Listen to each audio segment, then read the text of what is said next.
Jeffrey, what do you think? If you're Joe Biden, how are you reading this moment? I think you wake up this morning, and look, we have to put in a box in a kind of way. We don't understand the emotional state of mind with Joe Biden, with his family, because of the tragic loss of his son. So that we have no visibility into that. But Joe Biden, the politician, is looking at these numbers and saying, "Well, I should be president." I mean, clearly the Democratic Party, can't put Bernie Sanders up as the candidate in the general election. This is the way he would be thinking, I think.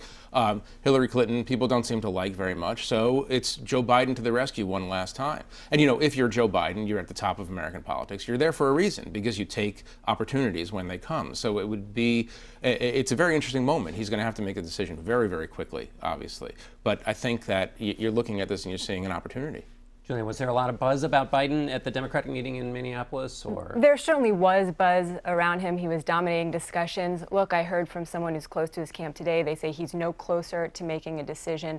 The next few weeks are going to be critical. We'll be examining every move when he's really out very publicly on the Iran deal, when the Pope comes to visit, and even next week we'll see him a little more politically active. He's going to be headlining a Senate fundraiser for Democrats. Mark, if you're Hillary Clinton, are you more worried about Bernie Sanders or Joe Biden?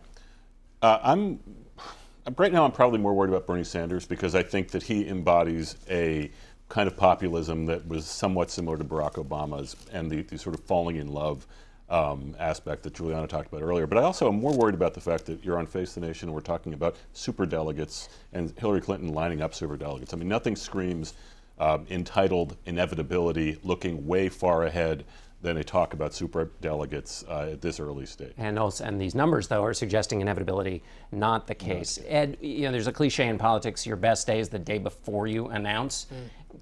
For Joe Biden, he's got to know that's the case too. Absolutely, and it's telling. Last weekend he was meeting with a liberal lion, if you will, Elizabeth Warren. We're told yesterday he actually went to a Democratic event in Delaware to thank a bunch of state party activists for their work with his son.